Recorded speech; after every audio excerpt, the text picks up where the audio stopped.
Epístola de João, capítulo 1.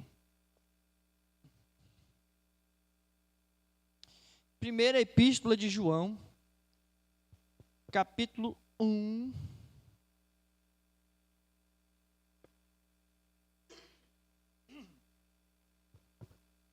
Se você encontrou, vai dizendo glória a Deus, né, irmão?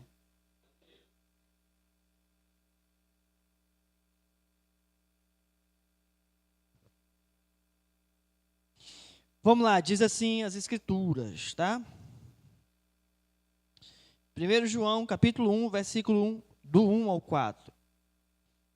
O que era desde o princípio, o que temos ouvido e o que temos visto com os nossos próprios olhos, o que contemplamos e as nossas mãos apalparam com respeito ao verbo da vida. E a vida se manifestou e nós a temos visto e dela damos testemunho e vos-la anunciamos. A vida eterna, a qual estava com o Pai e nos foi manifestada. O que temos visto e ouvido, anunciamos também a vós outros, para que vós igualmente mantenhais comunhão conosco. Ora, a nossa comunhão é com o Pai e com o seu Filho, Jesus Cristo. Estas coisas, pois, vos escrevemos, para que a nossa alegria seja completa. Amém? Glória a Deus. Vamos orar. Feche seus olhos. Bendito Deus, Pai querido e amado, te damos graças, Senhor, porque Tu és bom e a Tua misericórdia dura para sempre. Deus, queremos nesse momento aquietar o nosso coração, queremos ouvir da parte do Senhor. Portanto, abre o nosso entendimento, abre, Senhor Deus, o nosso discernimento, tira todos os impedimentos para que nós possamos entender a Tua palavra, para que essa palavra entre nos nossos corações, nas nossas vidas, transformando, ó Deus, o nosso ser, o nosso interior, transformando as nossas vidas exatamente naquilo que o Senhor deseja que sejamos. Portanto, em nome de Jesus, venha abençoar a Tua igreja nessa noite, é o que nós te pedimos, no nome de Jesus, amém? Eu acho que pode acender as luzes brancas, né, da igreja, irmãos, né? Cadê os luminates aí? Daqui também. Irmãos, na semana atrasada, né? Semana atrasada nós iniciamos falando um pouco damos uma pequena introdução sobre essa primeira epístola de João. E, resumidamente, você percebe que essas epístolas de João, elas são escritas por volta do final do primeiro século.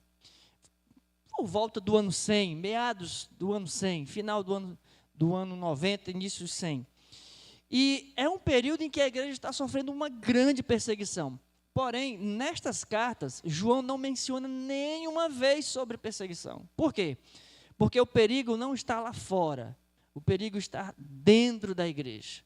Aquilo que estava realmente assustando, comprometendo a comunhão, a santidade da igreja, era realmente algo dentro da própria igreja. Era como se, pegando aqui as frases finais da mensagem que eu trouxe para os irmãos, era como se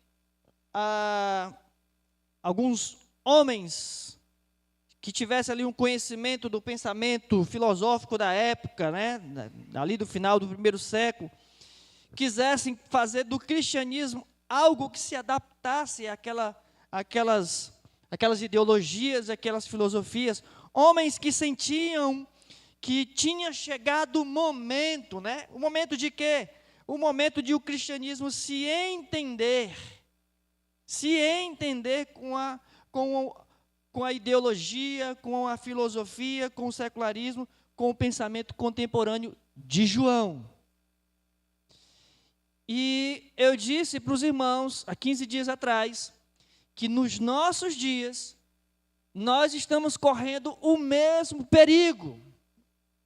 O perigo continua. Ainda existem muitos cristãos, líderes religiosos, que auto se denominam pastores, apóstolos e outras coisas mais, mas que estão dizendo que a Bíblia precisa ser atualizada, que a igreja precisa ser mais flexível com algumas ideologias, com alguns gêneros, com pecado. Com pessoas, nós temos que amá-las, nós temos que amar todas as pessoas, o evangelho é bem claro, a gente ama até mesmo o inimigo. O evangelho é claro a respeito do amor, o amor é incondicional. Mas aquilo que a Bíblia declara como pecado, jamais ela vai desconsiderar, descondenar. Não vai. A Bíblia não vai fazer isso. Então, igualmente, como nos dias de João, nós temos os mesmos riscos, os mesmos perigos, e o perigo está muitas vezes do nosso lado, né? Dentro da congregação. Muito bem, nesses primeiros 4 versos da carta de João, dessa primeira carta de João, a gente tem muita informação preciosa, e vai falar exatamente, tipo o quê? Para que você entenda. Quantos aqui são homens e mulheres de Deus, de verdade, se consideram, digam um amém bem forte? Cadê o jovem? Você se considera um jovem de Deus? Diga amém, diga amém. Amém. Muito bem. João era um homem de Deus. Talvez, eu vou dizer com certeza, o último apóstolo vivo. O último apóstolo vivo. Todos os apóstolos já haviam falecido, né? Eu diria até que João é o último crente da primeira geração. Tinha passado toda aquela primeira geração, os primeiros convertidos, alguns que andaram com Cristo e aqueles primeiros que andaram diretamente com os apóstolos. Toda aquela primeira geração já havia morrido. João aqui já está tomando conta de uma segunda ou terceira geração de cristãos, de convertidos. E essa segunda ou terceira geração de cristãos estão sofrendo algumas mudanças que vão contra a palavra. E quando eu pergunto se você é um grande homem de Deus, uma grande mulher de Deus, um grande jovem de Deus, é porque quando uma pessoa de Deus, ela se senta para escrever algo, ou ela se propõe a vir aqui à frente, ministrar um louvor, ministrar uma palavra, ou vai assumir um grupo pequeno, um PG, e vai dar um estudo bíblico, assume uma sala de escola bíblica dominical, e ali ela vai ser professora ou professor de uma escola bíblica dominical, ou até mesmo um ambiente de trabalho, faculdade, escola, que vai juntar um grupinho de pessoas e vai chamar para fazer um momento de oração, e você vai liderar esse negócio. Ou até mesmo simplesmente você que gosta de fazer sempre atualizações na sua rede social, que você vai sentar um pouquinho ali e vai escrever alguma coisa, vai fazer uma postagem, ou vai pregar, vai enviar uma mensagem. Normalmente, quando se vai fazer isso, você tem algum propósito na sua mente. Sim ou não? Você tem. Existe uma intenção, existe um propósito, existe uma expectativa no seu coração, quando você vai fazer isso. Obviamente tinha uma expectativa, uma intenção, um propósito no coração de João, quando ele senta para escrever essas epístolas. E normalmente, é exatamente por meio desse momento em que nós nos dedicamos a ensinar, a escrever, a postar, a pregar, a ministrar alguma informação, é exatamente nesse momento que nós vamos enviar uma mensagem, e a nossa mensagem, ela se propõe a produzir efeitos na vida das pessoas que nós queremos que elas ouçam o que nós vamos falar, os destinatários, né? Às vezes a gente, poxa, tomara que viralize, né, essa informação que eu estou postando. Gostaria que tivesse muitas pessoas para ouvir o que eu tenho para dizer. Porque aquela mensagem que nós estamos enviando, escrevendo, falando, existe uma intenção no nosso coração de que aquela mensagem produza algum efeito nas mentes, nos corações, nas vidas daquelas pessoas para as quais nós estamos escrevendo a mensagem, ou falando a mensagem, enviando a mensagem. Muitas vezes a questão é: qual é o propósito, qual é a intenção daquilo que nós estamos fazendo, como homens e mulheres de Deus? Qual é a nossa preocupação? Quando a gente tira ali 5 minutinhos, estou sendo generoso, viu? Que tem gente que passa horas na rede social, mas tira 5 minutinhos para fazer um comentário, para colocar uma postagem, porque ela quer ver like, quer ver curtidas, né, visualizações. Beleza, acho que todo mundo que bota alguma coisa lá numa rede social quer realmente que alguém veja, que alguém curta, comente e compartilhe. Mas quando você está lá, fazendo esta mensagem, escrevendo, postando, qual é a tua intenção com as pessoas que vão ouvir, com as pessoas que vão ver, com as pessoas que vão ter acesso à tua informação? O que é que você está pensando? Qual tipo de efeito você espera que a tua mensagem produza nas vidas, nos corações das pessoas? João escreve aqui mais ou menos, né, de forma muito superficial, genérica, mas também profunda, né? Não estou querendo contradizer aqui, é meio complexo o negócio. Mas ele escreve os propósitos dele. Ele fala dos propósitos dele ao escrever essas epístolas. Quando ele diz o que era desde o princípio, o que temos ouvido, o que temos visto com os nossos próprios olhos, o que apalparam as nossas mãos a respeito do verbo da vida. Ele diz, é sobre isso que nós estamos, que ele diz, que eu estou escrevendo para vocês. João tem uma mensagem. João tem um propósito, tem uma intenção. Ele percebe que existe uma necessidade e ele quer realmente atender aquela necessidade ao escrever esta carta. Como um homem de Deus, na sua época, como alguém que entende a sua importância para o meio em que ele está vivendo. Quantos entendem a sua importância para o meio em que você vive? Diga amém. Meu irmão, você não está aqui orbitando, né? Simplesmente vagando. Entenda, você é uma pessoa criada com um propósito, com uma intenção e com uma missão. O teu Deus que te chamou, o teu Deus que te perdoou, que te justificou, que te santificou, Ele tem um propósito, um chamado e uma missão para você. Você não está aqui como uma folha seca. Você não pode viver assim, como uma palha seca que o vento dispersa. Você precisa viver intencionalmente todo o tempo da tua vida. E João faz isso ao escrever estas epístolas, né? Um dos primeiros propósitos de João, veja comigo o versículo de número 3. Eu vou precisar de água, não é de hoje não. É? Botaram tão pouquinho. Não bebi ainda não, bebi? Né? Tá pela metade de hoje? Não. Tu trouxe, Joelzinho? Tu racionou a água, foi, homem?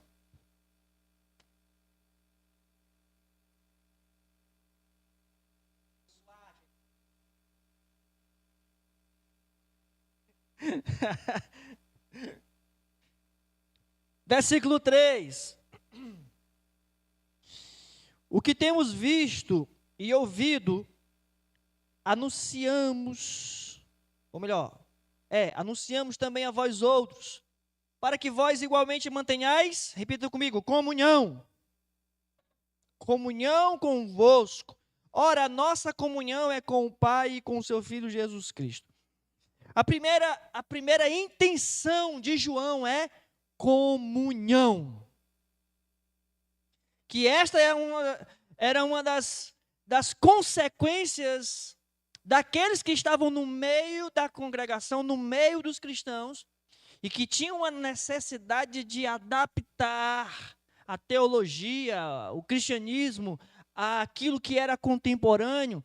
Uma das consequências das suas atitudes, dos seus pensamentos, dos seus movimentos dentro da igreja, era exatamente colocar em risco a comunhão. Estava rachando. Rachando teologicamente, rachando emocionalmente, rachando espiritualmente. Veja que uma das primeiras preocupações como homem de Deus, como apóstolo do Senhor, João tem a preocupação, e eu repito o versículo 3, o que temos visto e ouvido, anunciamos também a vós outros, para que vós igualmente, mantenhais comunhão conosco, todo o corpo unido, em comunhão, mas não só uns com os outros. O versículo continua, ora, a nossa comunhão é com o Pai e com o seu Filho, Jesus Cristo.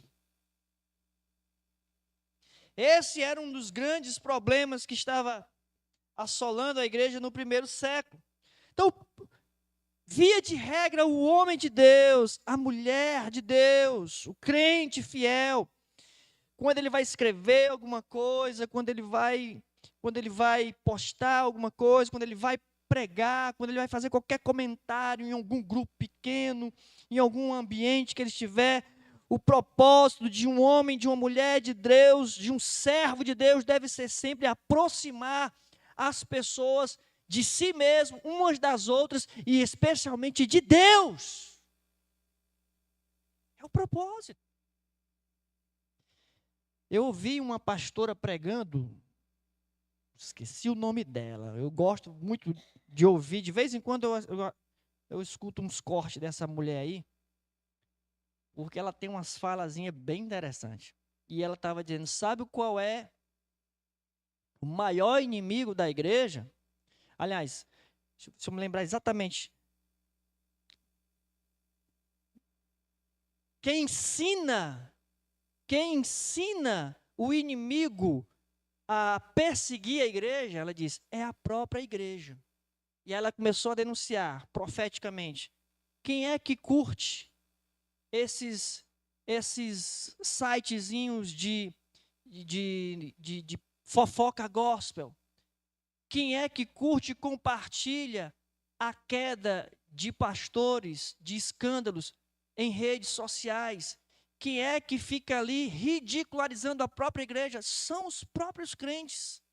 E eles ficam ensinando os não crentes exatamente a perseguirem a igreja. Paz, eu nunca vi tanta verdade dita num culto. Muitas vezes a gente tem, infelizmente, percebido esse tipo de coisa. Não é uma questão de passar a mão, pecado de irmãos, a gente trata dentro da igreja, a gente não vai fazer exposição para ímpio, não. Trata, chama aqui, vamos corrigir, vamos disciplinar, vamos exortar. É no meio do próprio cristianismo, a gente não se alegra com essas coisas, não. A gente se entristece tanto quanto o próprio Deus fica entristecido.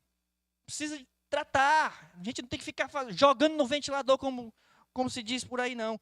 O homem e a mulher de Deus, grande servo de Deus, ele deve sempre aproximar as pessoas de si mesmo, uns aos outros, e especialmente se aproximar do próprio Deus. Quando ele falar, quando ele postar alguma coisa, quando ele fizer algum tipo de comentário, qualquer mensagem que produza divisão, cismas, é uma mensagem falsa.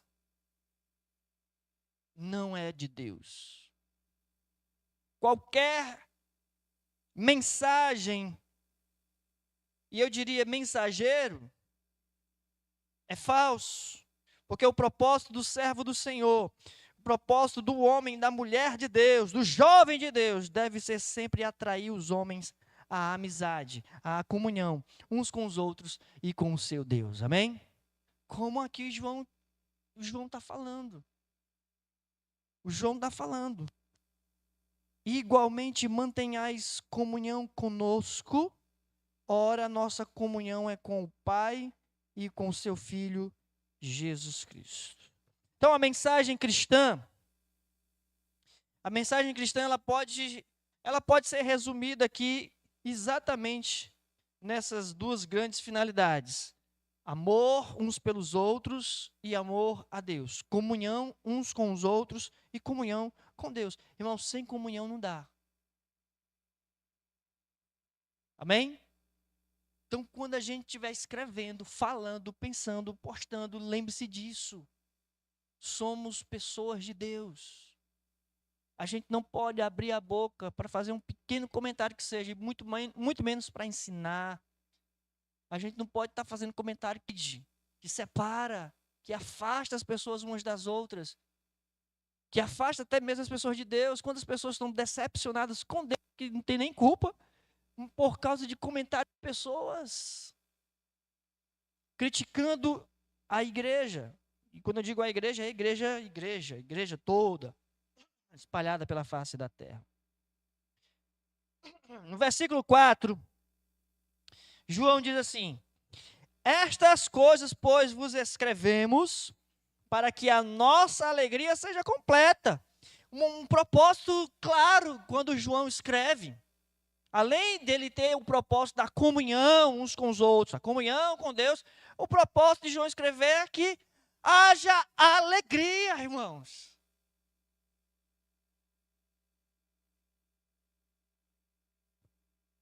Quando a gente vai pregar, quando a gente vai cantar, quando a gente vai ensinar, a gente não...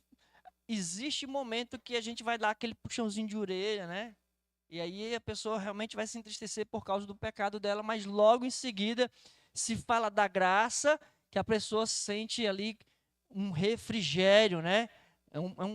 É quase que um bate-a-sopra, né? Mas para haver arrependimento dói um pouquinho. Mas enfim, via de regra, a mensagem, né, a preocupação do crente tem que ser uma mensagem que traz alegria. O evangelho é boa nova, é boa notícia. Boa nova de salvação. Repito o versículo 4. Estas coisas, pois, vos escrevemos para que a nossa alegria seja completa. A alegria da igreja, a alegria do povo de Deus. Quando um servo do Senhor, uma serva do Senhor, um homem, mulher de Deus, um jovem de Deus, ele fala, escreve, ensina, compartilha. Ele está fazendo algo para a alegria do seu povo. Aleluia! Então, João escreve para a alegria da igreja. João escreve para que a alegria da igreja seja completa. Porque a alegria é a essência do cristianismo. Ser cristão é ser alegre. Irmão, ser crente é bom demais. É uma felicidade, é brilho no olhar, é alegria. Claro que tem dias difíceis, mas mesmo assim o dia difícil não arranca do nosso olhar o brilho do evangelho. Porque ser crente é ser alegre, e a nossa alegria, ela não é circunstancial, né? Não é a ausência de problemas ou coisas desse tipo. A nossa alegria está no Senhor. Então, obviamente, uma mensagem cujo único efeito seja deprimir, desanimar, uma mensagem que só machuca, ela é uma mensagem que está apenas andando a primeira milha, né? Metade do caminho. Como eu falei, é bem certo que existe ali, às vezes, a necessidade da gente dar uma cipoada boa para a pessoa entrar no arrependimento legítimo, né? Em seguida a gente fala sobre a graça. Então, aquilo que realmente é uma marca distintiva do evangelho, da mensagem cristã, da boa notícia, é a alegria. Ninguém vai dar uma notícia dessa com tristeza. Tem uma boa notícia para lhe dar, Karen. Olha, Jesus Cristo morreu. Morreu? Não, calma, ele ressuscitou. Aleluia. Ressuscitou e por isso os nossos pecados foram perdoados. É uma alegria, nós estamos livres da condenação. Aí tinha uma condenação sobre a minha vida? Tinha! O peso do pecado, sabe, esse vazio no seu coração. Jesus Cristo pode preencher, pode te dar razão de viver, te dar significado. Você que está aí entristecido, receba a palavra de Deus, essa mensagem de esperança. É alegria. E alegria é esperança. É algo que realmente é uma marca registrada. É a mensagem do Evangelho. É a alegria. Obviamente, não tem como mostrar tudo isso sem mostrar a pessoa do próprio Cristo, a pessoa de Jesus Cristo. Jesus precisa ser destacado, Jesus precisa ser um destaque. É o que João deixa bem claro nesses 4 versículos, quando ele fala lá no início. O que era desde o princípio, ele está falando de Jesus Cristo, que era desde o princípio. Ainda no versículo 1 ele fala com respeito ao verbo da vida. É Jesus Cristo, é Jesus Cristo. Quando no versículo 2 ele fala que aquilo que estava com o Pai e nos foi manifestado é Jesus Cristo. No versículo 3 ele fala que a nossa comunhão é com o Pai e com o seu Filho, Jesus. Então, por todas essas linhas desses escritos, por toda a mensagem que João fala, anuncia, ele está mencionando Jesus. Quando nós abrimos a nossa boca, quando nós escrevemos alguma coisa, quando estamos ali nos propondo a ensinar alguém, Jesus é destacado. O destaque é Jesus. Nós mostramos Jesus. A gente não fala de nós mesmos, nós falamos mediante Jesus, falamos de Jesus para um homem de Deus, uma mulher de Deus. Toda a conversa vai desaguar em Jesus. Sabe quando a pessoa gosta muito de futebol e ele chega para conversar alguma coisa com alguém, de repente ele está falando de futebol, de repente ele está falando de algum jogador, de algum clube, de algum campeonato. É porque na cabeça deles tudo que tem é futebol. O cara começa a falar de supermercado e do nada a promoção lá de uma camisa do futebol. Ele vai ligar com o futebol. Em tudo dele ele vai ligar com o futebol. Ou a pessoa que gosta de medicina. E aí, tudo quanto a pessoa vai conversar com eles, rapaz, na medicina tem uma coisa parecida. E não sei o que, ele vai falar de medicina. O cara que gosta de carro, gosta muito de carro. E aí a conversa vai e vem, de repente ele diz, rapaz, eu tinha um carro. E ele vai falar do carro. Igualmente, o homem e a mulher de Deus, ele pode estar conversando tudo sobre qualquer coisa, em qualquer momento, em qualquer situação.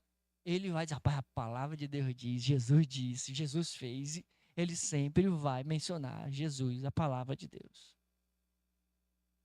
É Jesus. De que é que crente fala senão de Jesus, irmão? Pelo menos deveria ser, né?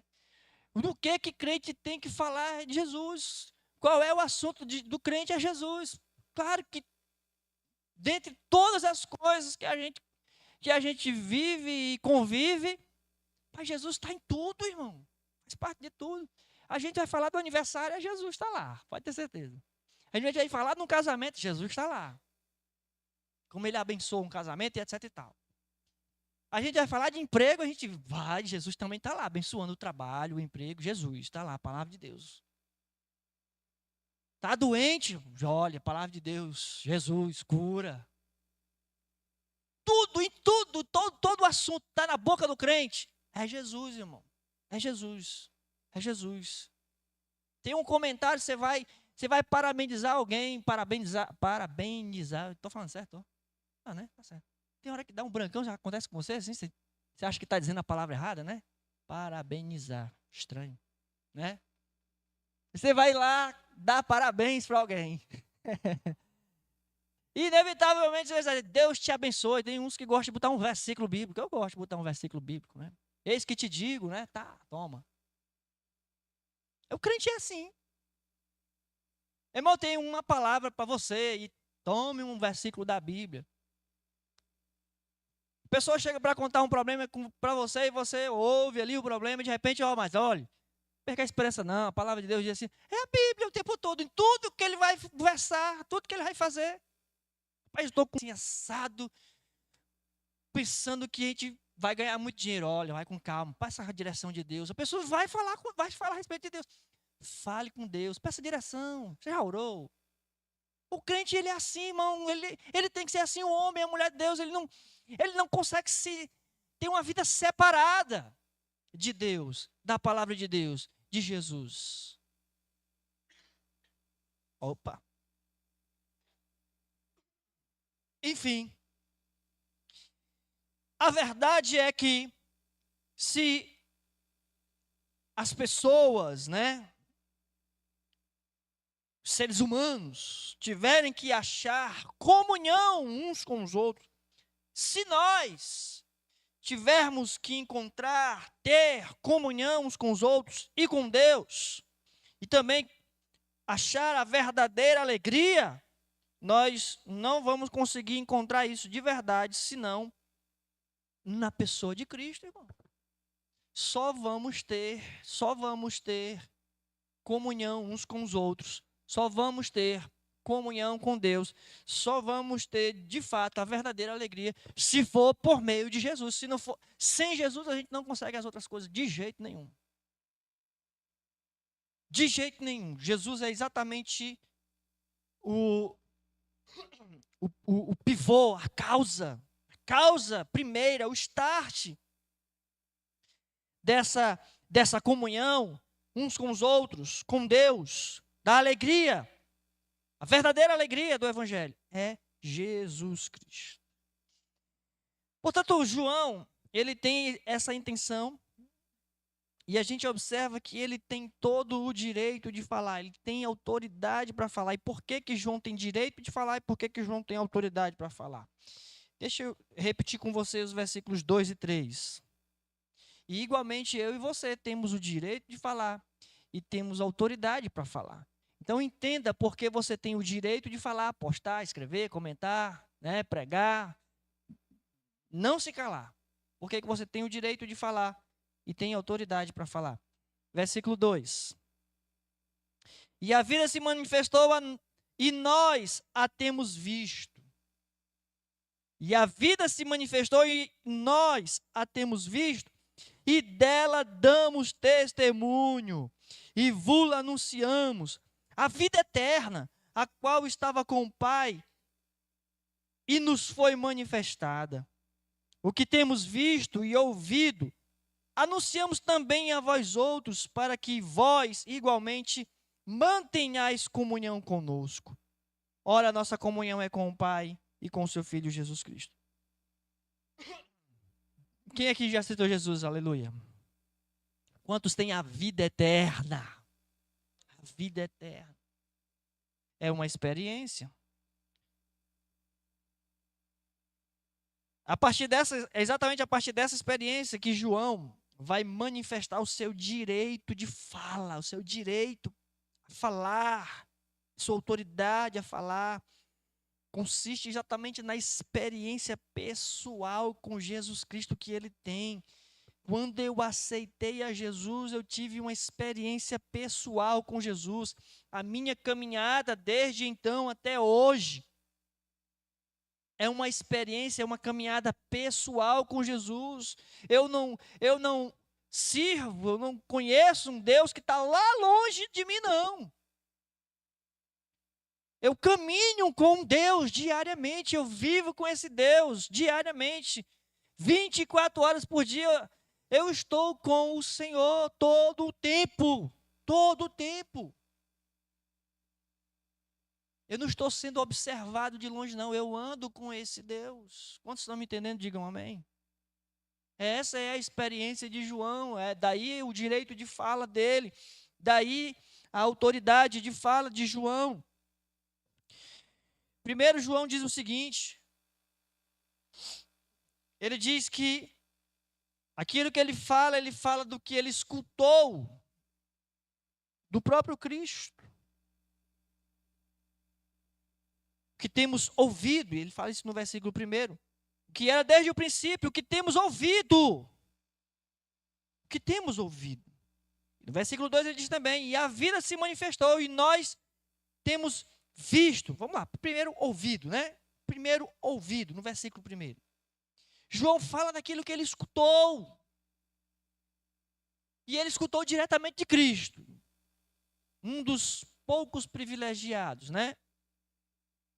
Mas quantos aqui já sentiram sobrenaturalmente Deus falar com você? De alguma forma, diga amém. Meu irmão, eu acredito que eu não sou o único que não viveu no primeiro século.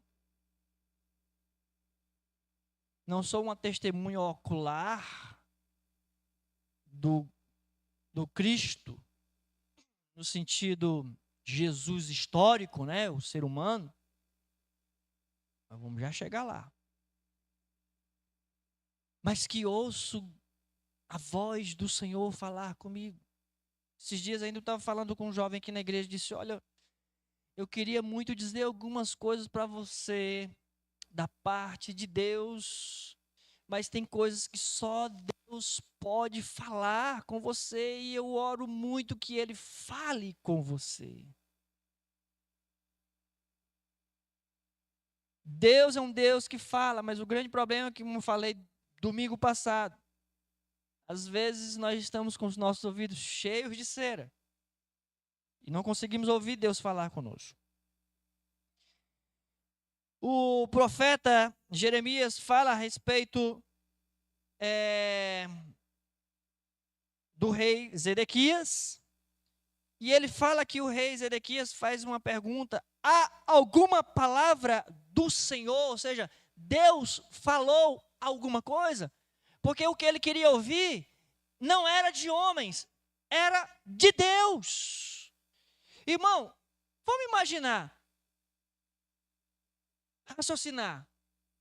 Você veio aqui para ouvir as ideias do pastor Sônia? Misericórdia, não. Até porque eu não sou uma pessoa com ideias mirabolantes, né? Mas a expectativa do seu coração, o pastor Sônia vai falar de Deus. E eu quero ouvir o que Deus tem para falar comigo. Amém? Essa é a ideia do nosso coração. Essa é a intenção do nosso coração. Quando o rei Zedequias vai até o profeta Jeremias, o que ele quer? Tem alguma palavra de Deus aí? Ou ele não está pensando assim, Jeremias, o que é que tu acha? Não. Tem aí a palavra do Senhor para mim? O que importa aos homens, meus amados irmãos, o que importa para as pessoas é a palavra de Deus. Infelizmente, as pessoas muitas vezes não estão dando o devido crédito à palavra de Deus. E aí, às vezes, a gente está esquecendo da palavra de Deus e dizendo o que a gente acha. E aí, naquilo que a gente acha, muitas vezes a gente quer agradar. A gente tem medo de ser cancelado. Porque, de repente, o que Deus tem para dizer vai doer. E se eu vou usar a minha voz profética, aquilo que Deus já falou no meu coração, e se eu realmente falar o que Deus quer dizer, de repente eu posso ser cancelado, sim ou não? Sim. E aí a gente começa para agradar, para ter like, para ter visualização. A gente tenta mesclar o cristianismo com o secularismo, com o mundanismo, para agradar. É exatamente o perigo que João está combatendo. E, portanto, o que realmente importa, o que interessa para o homem de Deus, para a mulher de Deus, para o jovem de Deus falar, é a palavra de Deus. Aquilo que nós ouvimos de Deus. O que é importante para a pessoa, para o destinatário, não é o que você acha, mas a mensagem que você ouviu de Deus. Amém? Deus fala com você, irmão? Pois é exatamente isso que interessa para as pessoas. Mesmo que elas não queiram ouvir, mas é isso que importa para elas. Entenda a importância dessa mensagem que você tem ouvido da parte de Deus. E é disso que João não estava preocupado ali, meu Deus do céu, eu preciso agradar a congregação. Não. O perigo já estava instaurado. E João disse, olha, o que eu vou falar, o que eu vou testemunhar é daquilo que eu tenho ouvido. Eu não vou falar além do que eu ouvi da parte de Deus. Eu não vou acrescentar, eu não vou retirar. Daqui eu vou entregar aquilo que eu ouvi com os meus ouvidos. Enfim, um homem de Deus, uma mulher de Deus, um jovem de Deus, primeiro ouve a Deus, depois ele fala, amém? O verdadeiro homem, mulher de Deus, jovem de Deus, tem exatamente uma mensagem de Deus, uma mensagem de Jesus Cristo, porque ele ouviu Jesus falar com ele. Jovem, tu ouviu Jesus falar contigo? Sim ou não? Sim ou não, jovem? E o que é que tu está falando? E o que é que você está postando? E o que é que você está comentando? Você que ouviu Jesus falar contigo. Ou tu está mentindo e não ouviu Jesus falar contigo, não é não? Tá, duas uma. Ou Jesus não falou nada contigo, e aí tu está falando só o que tu acha que é bom, ou então Jesus falou contigo e tu não está falando o que Jesus falou contigo. O ideal é, fala o que Jesus falou contigo, amém? Aquilo que você ouviu da parte de Jesus.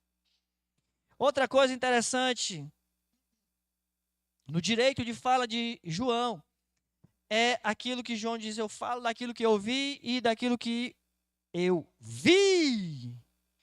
O que era desde o princípio, versículo 1, o que temos ouvido e o que temos visto com os nossos próprios olhos. O que temos visto com os nossos próprios olhos. E aqui eu vou ser bem breve, porque muitas vezes eu já até mencionei aqui um pouquinho, né? Muitas vezes a gente pensa o seguinte, somente algumas pessoas tiveram o privilégio de ver o Cristo histórico, né? O ser humano ali presente.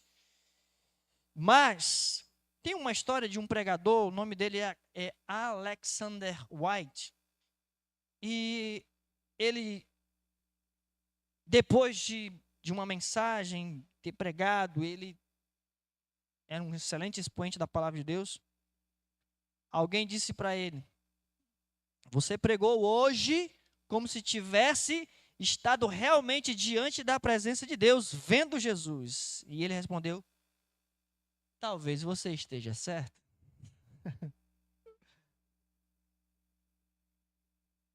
Quantos viram a pastora Josi pregando aqui no sábado? Vocês viram a ousadia? E eu não estou vendo fantasma, nem visagem, coisa desse tipo, não. Eu vejo com os meus olhos espirituais. Eu vejo Jesus. Eu também não sou esquizofrênico, tá bom?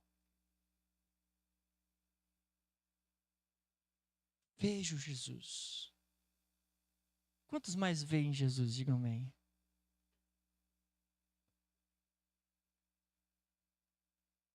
Uma vez até falei aqui na igreja. Às vezes parece que eu sou meio... Parece até que eu sou esquizofrênico. Estou falando com um amigo invisível, né? Mas é isso mesmo. Estou falando com o meu amigo invisível. Jesus, que caminha comigo 24 horas por dia. Então João, ele fala de alguém, Jesus, que dá autoridade à sua fala, que dá realmente direito da sua fala, é daquilo que ele ouviu Jesus e que ele viu Jesus. E eu estou falando com um crente aqui que também ouviu Jesus, um crente que pela fé, com seus olhos espirituais, tem visto Jesus. E ele faz uma distinção, veja bem, eu quero falar isso para você. Olhe, novamente o versículo 1. Aquilo que era desde o princípio, o que temos ouvido, o que temos visto com os nossos próprios olhos e que contemplamos. Há uma pequena diferença aqui de ver com os olhos e de contemplar. Às vezes você coloca aqui uma imagem, um quadro bonito, né? Um quadro, uma escultura linda e maravilhosa. E aí você traz algumas pessoas e todo mundo está vendo.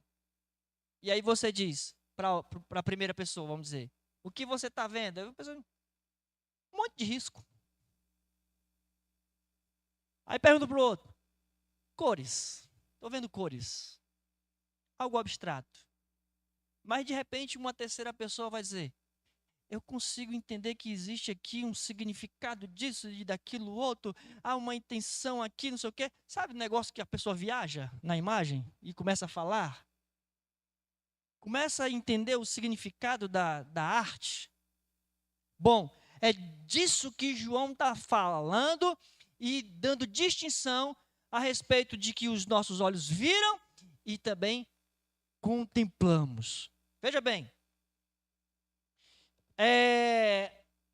A primeira palavra que João fala a respeito do que temos visto com os nossos próprios olhos é uma palavra que significa simplesmente ver com o olho físico.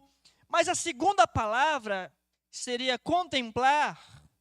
É uma maneira de ver, de enxergar um significado na vida de alguém, de ter atenção, dedicar uma atenção, captar o significado daquela pessoa ou daquela coisa.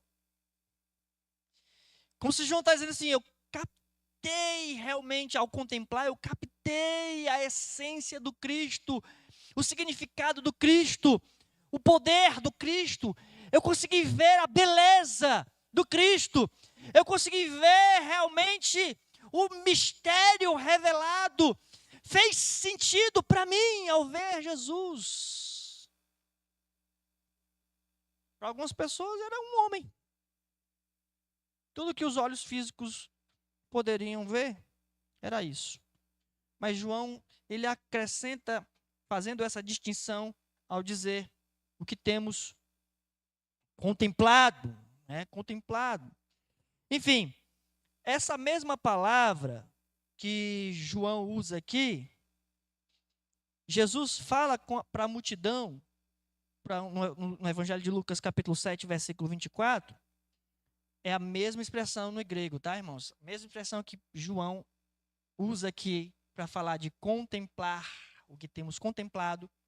No Evangelho de Lucas, Jesus vai falar a mesma expressão quando ele diz, em Lucas 7, 24, o que saístes a ver. Na verdade seria contemplar. Lucas 7, 24, aí, tendo-se retirado os mensageiros, passou Jesus a dizer ao povo a respeito de João Batista, tá? Não é o João apóstolo, João Batista. Que saístes a ver no deserto? O que vocês foram ver no deserto? O que vocês foram contemplar no deserto? É a palavra que Jesus está usando aqui. Um caniço agitado pelo vento? Ou seja, Jesus está dizendo assim, qual foi o significado do que vocês foram ver lá? Entende a diferença? Quando ele diz um caniço agitado pelo vento, Jesus está buscando o significado de ir ver João Batista pregar. Não era só uma curiosidade. De repente alguém vai chegar lá e dizer, vi só um maluco lá, vestido com pele de camelo, magro, né? Barbudo, sujo, gritando à margem do Rio Jordão, dizendo, arrependei-vos, raça de víboras. Né? Algumas pessoas não passaram disso no seu significado. Mas para outras pessoas poderiam ter visto ali uma voz clamando no deserto. Está me entendendo? Diga amém. É disso que João está falando a respeito dos homens e mulheres, os jovens de Deus, quando João diz, nós contemplamos, nós encontramos significado em Cristo, irmão. Nós que contemplamos a Cristo, quando estamos adorando, tem aquela canção de uma verdadeira contemplação. Você diz, extasiado, não sei o que mais lá eu fico a ouvir teu nome. É uma música realmente que você está contemplando a beleza de Cristo, um momento de adoração, em que realmente Cristo está fazendo total significado, o Cordeiro de Deus sendo adorado, exaltado, onde os 24 anciãos se prostram, rendendo honra e adoração, entregando suas coroas a Jesus Cristo. Enfim, é o significado. Contemplação é o significado daquela pessoa, daquela imagem, repetindo, né? Quando João diz o que contemplamos. O que contemplamos? É exatamente o contrário de uma olhadinha rápida, né? Opa, vi. Não é isso. É realmente um olhar decidido, apurado, buscando sentido. Meu irmão, não tire os seus olhos de Cristo. Não pare de contemplar a Cristo. Não fique olhando para a morte da bezerra, não. Não olhe para Cristo de relance, não, meu irmão. Fixe o seu olhar em Cristo e contemple a sua glória o tempo todo.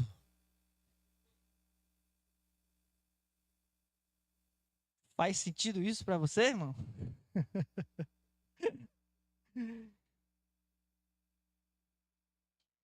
Um rápido olhar para Cristo nunca fez um cristão de verdade. Crente fiel, ele tem o seu olhar fixo em Jesus. Ele está maravilhado por Jesus. Nós contemplamos a Cristo, amém? Nós contemplamos a Cristo. João fala daquilo que as suas mãos apalparam. Estou quase finalizando, tá, irmãos?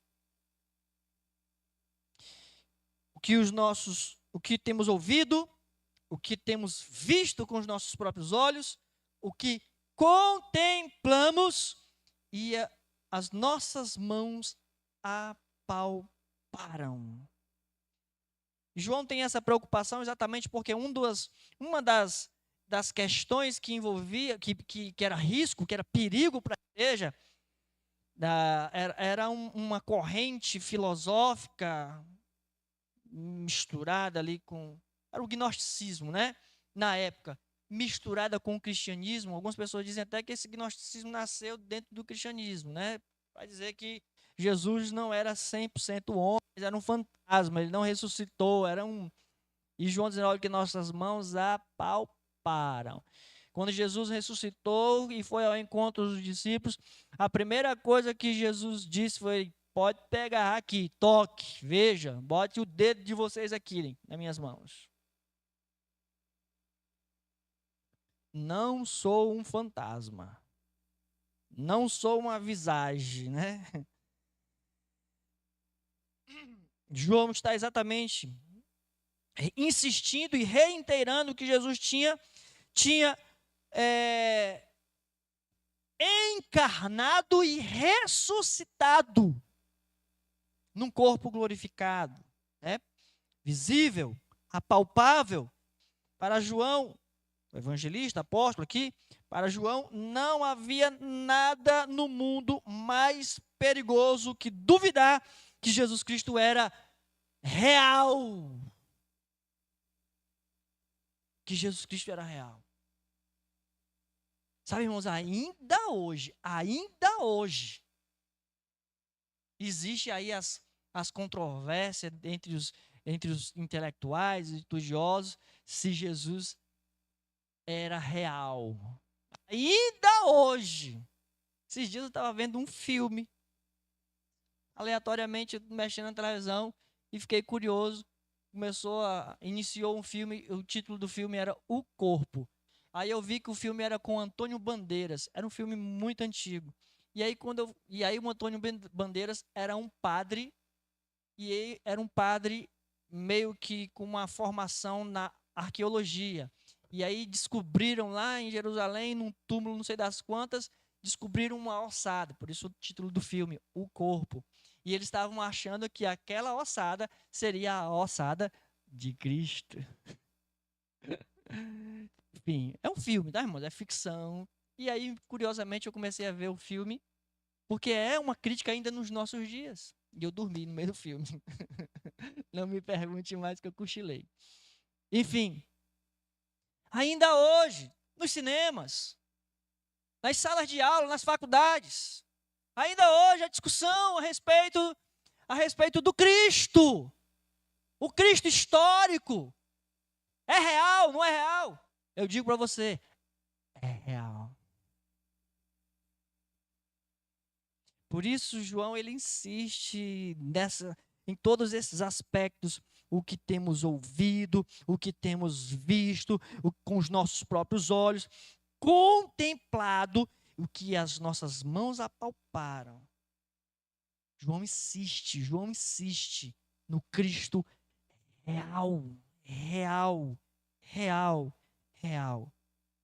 Cristo é real para você? Essa é a mensagem que nós carregamos. Essa é a mensagem que nós postamos. Essa é a mensagem que nós compartilhamos. Essa é a mensagem que nós comentamos. Essa é a mensagem que está nos nossos lábios.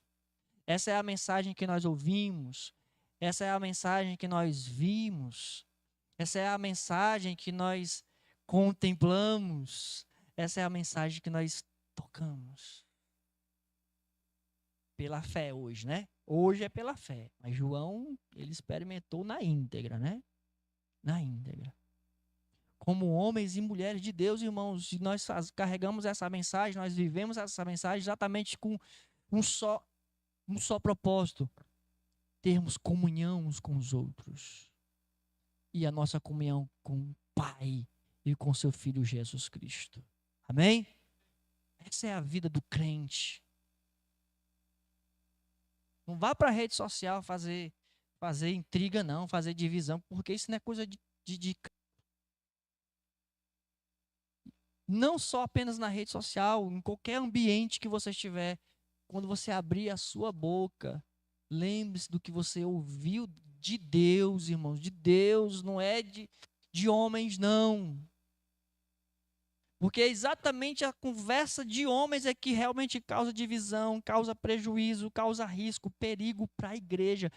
Daí essa carta ser muito importante para os nossos dias, a gente está vivendo isso.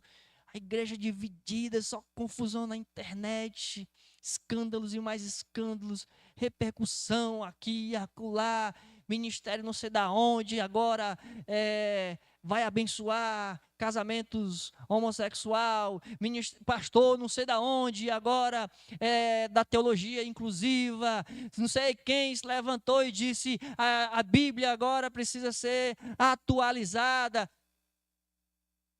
E é insuficiente. Tudo isso é dentro da igreja. Tudo isso é dentro da igreja. Portanto, nós precisamos, como crentes, homens e mulheres de Deus, jovens de Deus, nós temos que falar a palavra de Deus. Isso é o que importa, isso é que importa, é isso aqui que importa. Nosso comentário não é o que eu acho, não é um negócio de achismo, é a Escritura que nós ouvimos de Deus. Ah, o meu pastor disse, o meu líder disse, meu... Não, peraí, calma. Só se ele disse o que Jesus disse, tá?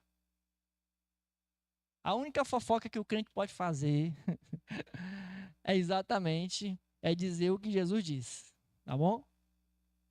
Que Jesus disse, você pode dizer, o meu irmão disse que Jesus disse, então você pode dizer o que Jesus disse. Se estiver aqui, você pode dizer. Amém? Fique de pé em nome de Jesus.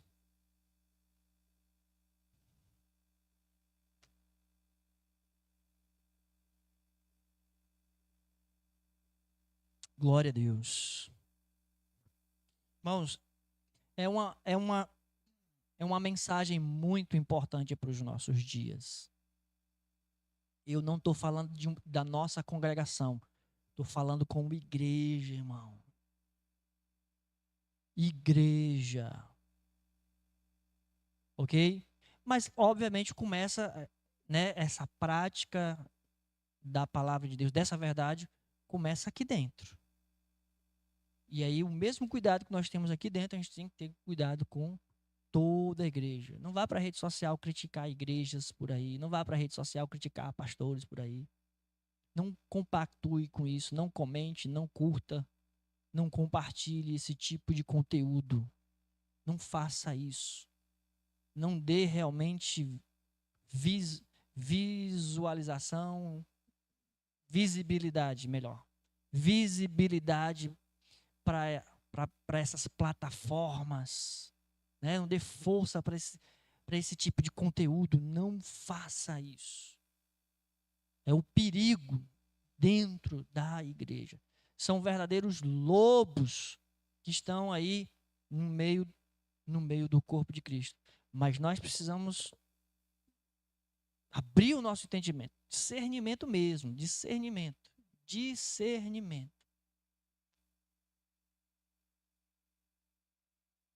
Eu costumo dizer o seguinte, rapaz, eu só falo se eu tiver alguma coisa para dizer.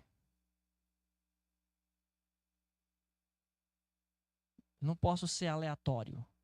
Tem que ter uma intenção. Vou pregar não, irmão. Tentou já. Oxi. Eu só falo se eu tiver uma coisa para dizer, né? Não sou aleatório. Eu não gosto de ser aleatório. Eu gosto de ser intencional. Quando eu falo uma coisa, eu quero que aquilo tenha alguma repercussão, um impacto na vida das pessoas que estão me ouvindo. Quero que produza fruto. Então, eu preciso ter cuidado com aquilo que eu falo. Prudência, né? Prudência. Isso é muito importante para cada um de nós. Amém? Vamos fechar os nossos olhos. Ore comigo nesse momento em nome de Jesus. Santo Deus, Pai querido, Deus de graça e misericórdia, Senhor, te louvamos, ó Deus, por esta noite maravilhosa de ensino da Tua palavra, ó Deus, onde também nós podemos cultuar o Teu nome, te render graças, te render louvores, te adorar, contemplar a Tua beleza, a Tua santidade, ó Deus, no nome de Jesus, que a Tua palavra possa cada vez mais fazer sentido nos nossos corações, enchendo os nossos corações de novidade de vida, de alegria vinda dos altos céus, de sabedoria vinda dos altos céus. Ó Deus, em nome do Senhor Jesus, guarda os nossos pés, guarda, Senhor, os nossos lábios, guarda, Senhor, os nossos ouvidos, os nossos olhos, guarda as nossas mãos, para que, ó Deus, tudo quanto fizermos, seja, Senhor Deus, para a Tua honra, para a Tua glória, para o Teu louvor, que transmita graça aos que a ouvem, aos que estão perto de nós. Sim, Senhor, usa-nos como instrumentos de misericórdia, instrumentos de graça, instrumentos, Senhor, ó Deus querido, nas tuas mãos, nas tuas poderosas mãos, para levar, para anunciar, para testemunhar do teu evangelho, da tua palavra, da tua pessoa, daquilo que o Senhor é, da tua glória, da tua majestade, do teu amor, Senhor, da tua soberania, ó Deus, do teu poder, em nome de Jesus. Usa-nos, Senhor, para o louvor da tua glória. Capacita-nos, abre o nosso entendimento, a nossa inteligência, o discernimento de cada um, a ousadia, a coragem, a sabedoria. Venha sobre nós, Espírito Santo de Deus, para que nós possamos, Senhor, ó Deus, na comunhão uns com os outros, e com o Pai, e com o Filho, e com o Espírito Santo, ó Deus querido, sermos uma igreja relevante nestes dias. Ó Pai, em nome do Senhor Jesus, assim nós oramos. Nos despede, Pai, nos despede em paz para os nossos lares, debaixo da tua bênção, Senhor, da bênção, da graça do Senhor Jesus Cristo, do amor de Deus, nosso Pai, e da unção, da comunhão, da consolação do Espírito Santo de Deus. Assim seja sobre a tua vida, meu irmão, assim seja sobre a tua vida, minha irmã, e assim seja com todo o povo de Deus espalhado pela face da terra. Você que recebe e que crê, diga amém. Amém, glória a Jesus. Aleluia.